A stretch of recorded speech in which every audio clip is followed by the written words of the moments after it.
garden, eh? Blackmailing me already. So can we start? Yeah. So I would like to know when you started and why and how and in which direction. Okay, so I think it's 26 years ago now. I was living in London and I was working as a carpenter and I didn't want to do it anymore. I knew I didn't want to do it anymore. I was in my late 20s. It was all right. I used to go off to India and go and do courses and do meditation and stuff like that and go off camping to the wilds as often as possible. But the time came when I thought I want to do something that I really love. And I stood back and I put together 5 things that I really cared about. Meditation, deep inquiry, being in nature, music, in some ancient, tribal, instinctual other place that I felt like I belonged. I didn't belong in this modern world. And whatever happens next, I'm just going to earn my living doing those things. This is what I'm going to do.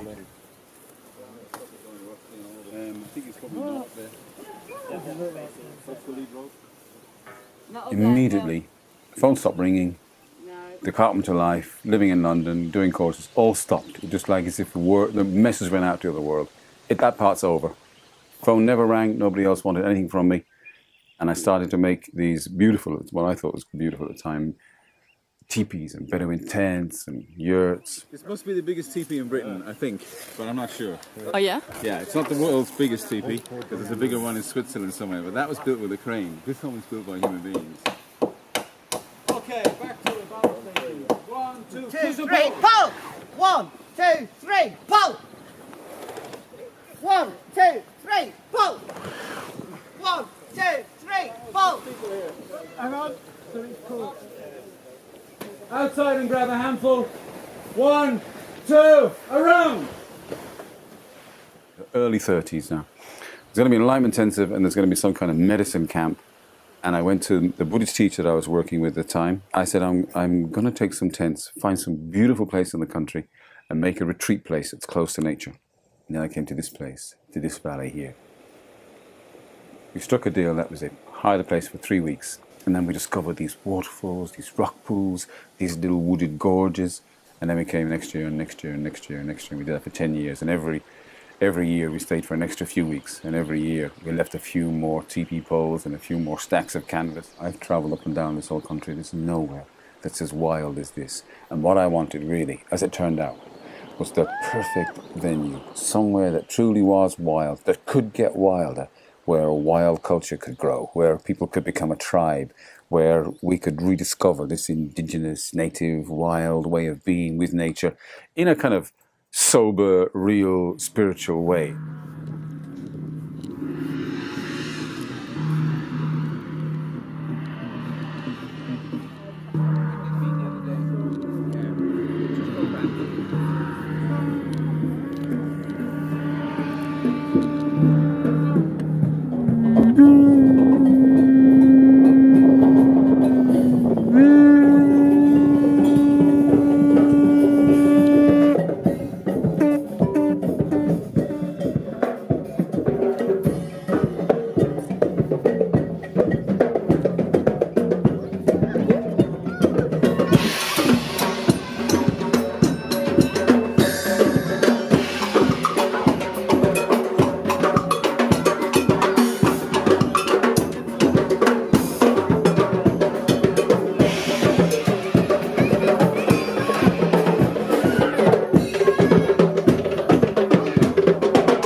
All thought and speech and action is born out of silence.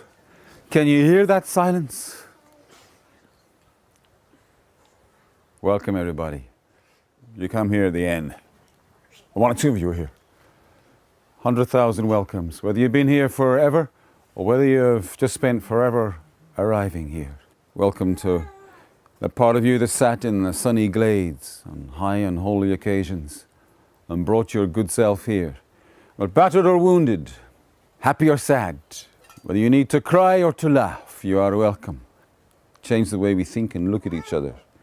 Change the way we abuse our original mother, where we tamed plants and animals and put them into human service so that we could have rich, fat lives and slavery. And before that, we had the wild. That's who we are. We're wild beings. We're not the slaves of the agricultural revolution. We're not the slaves of the industrial revolution, nor its bankers, nor its entrepreneurs. And this was our big discovery, that people can form community, can be together if there's something that binds them.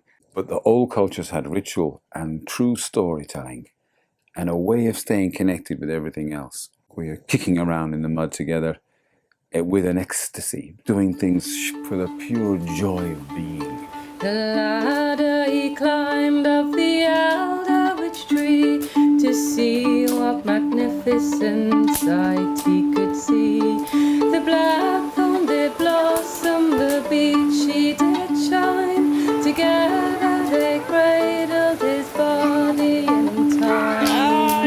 The way it was narrow. You can see it in the young people here who get it and like, yep, I want to be part of this. And you can see it in the old people with tears in their eyes, seeing the young people get into something. A livingness that is rooted in the body, we understand it, we know it, it doesn't have to be developed, it's already there. You just have to wash away this outer white man's world that we've somehow got hypnotized by. And there you find yourself.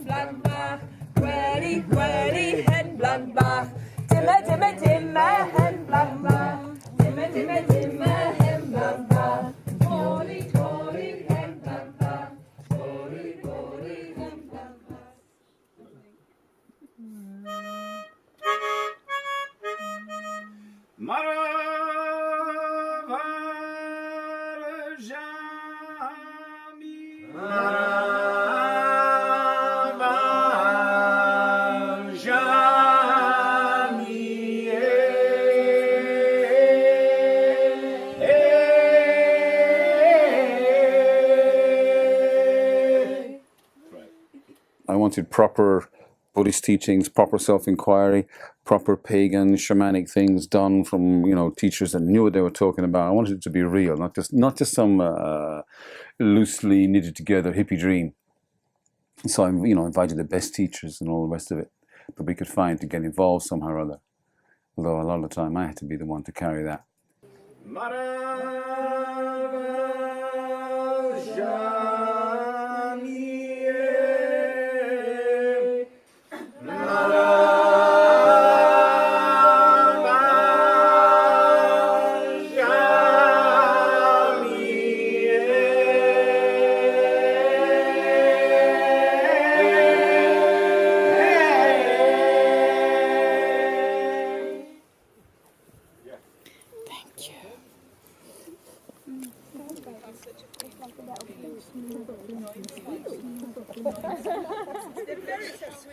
Anyway, are we welcome? Yes! It's impossible for people who've been in a wilder place to come back to a messy little village life, so we have to actually both invite them with massive cheers so their hearts start to melt a little bit, and grab them at the same time, because they won't be able to cross this 10,000 miles of stuff here. Can you tell me more about your work with Erica? I started off doing with a kind of, friend of mine, a kind of good brother, two guys going together. And then Eric was looking over my shoulder at the time, and I was kind of looking at her like, you want to get involved in this kind of mad, crazy experiment? And she was like, yeah, I want to be involved. She would do this kind of intuitive watching, feeling, checking out the individuals. I was never much good at that. I had the big picture. She was always be like, this person needs that. That person had a bad dream last night. This one needs healing. I must go and talk to that one. I'm not that intuitive, psychic kind of person. I think if you're going to have a wild tribal society, whatever, you need the structure that often comes from a kind of male love. I'm not saying women can't provide this, but men like to do it. And then woman is intuitive and complex and social. So I think we did a male-female, male-female. We had a nice pulse going for a while. And if anybody else wants to ever try this kind of tribal community, it shouldn't be done by a man or a woman, but by both.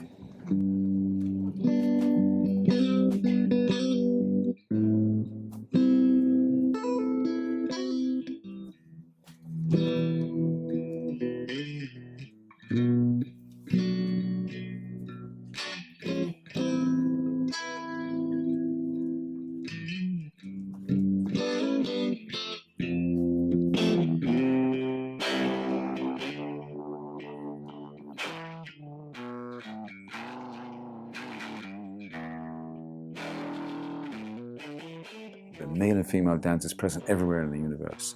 I'm proud to say that I don't think we have a lot of arguments down here about the terrible wrongs that men have done to women and so forth, and the battle between male and female. It's more a creative ground in which sparks can fly and creativity can happen and fresh frames leap up, and there's energy there, and it's an interesting avenue when you want to recreate culture to go that. What's male culture, what's female culture, what's happening, you put the two together, and they enhance each other. So one of the first things we did was build a dedicated women's sacred house, in a men's lodge. So that we had different buildings with a river running in between them. The idea that the women would go to their female space and tell their stories, do their healing, have their conference, have their council, and where their body does not have to be tamed, domesticated. And that developed into this gorgeous kind of few days of ritual where we do live apart and then come together very, very slowly, just without words, only through ritual gesture, only through dance. After there's been that sort of separate healing, when they come back together, then the sparks come alive. And then the male eye says, that is woman. Not woman tidied up, not woman civilized, not woman made safe, but woman in her primal form after she's been there, with her sisters, with her aunts, with her grandmothers, after she's been there with fire and mortar, getting a little bit wild, finding that ancestral bone, getting in touch with something that's pre-agricultural, pre-industrial, the original natural woman. Even suddenly, just for a moment, there are many women's groups in the world now. There are many men's conference, men's groups, things going on. When you put those two things together, separate and then bring them together, separate, bring them together, then the red and white dragon starts to fly around together. Then you can really play. And then the ideas come hot and fast, how to make culture. Thank you.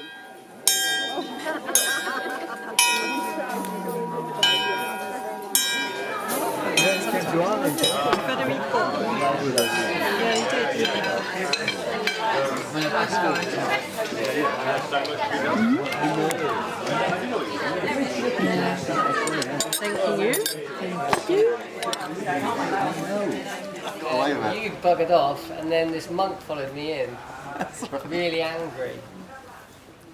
This is our local.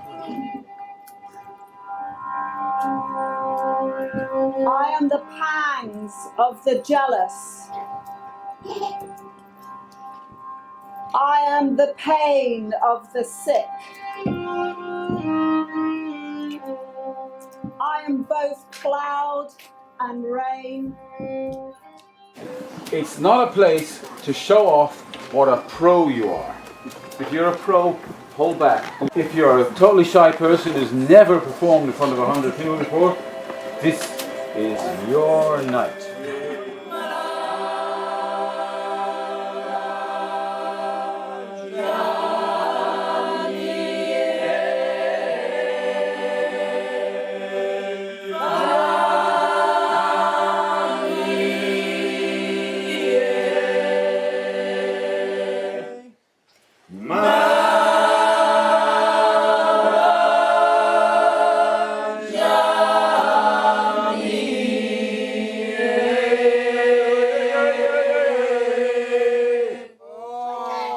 Hoist the mast! There's a storm brewing!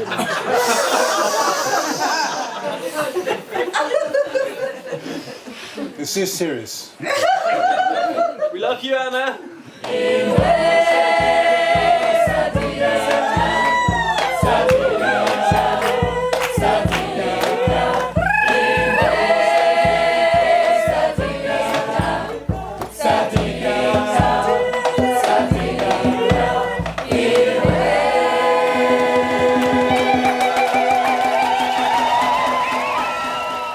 Once they manage to be together, rubbing shoulders like that around a living flame, by a living stream, listening to old stories, doing these ecstatic nights of dancing, staying close to the indigenous root, something pops alive again, and they suddenly remember how to be.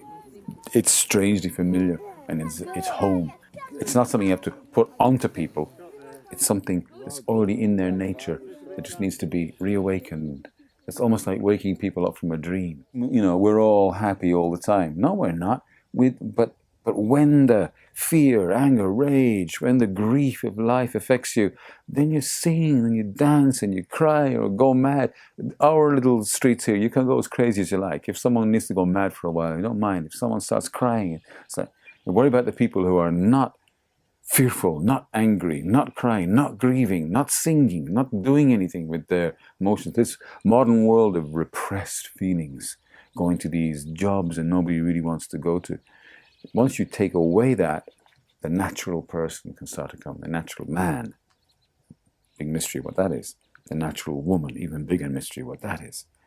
And then put those natural man and natural woman together, and then the mystery really starts to dance. But 2 or 3 days, and people are off.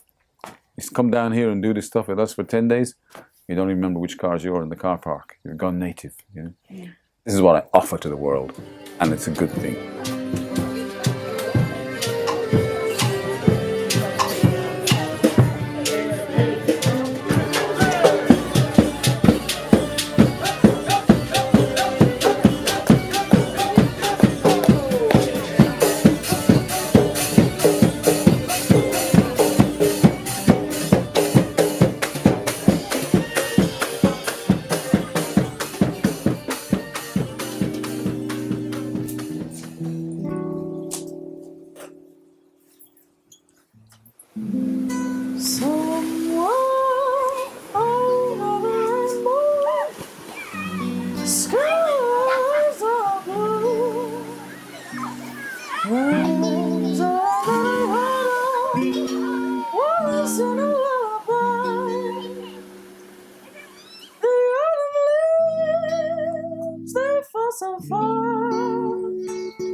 Falling past my window,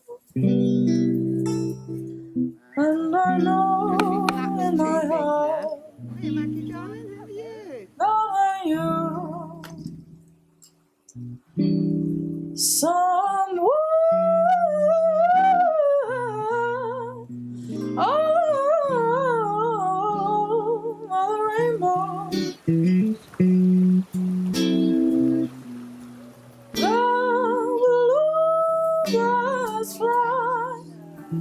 Somewhere across the chimney top, kisses feel like lemon drops.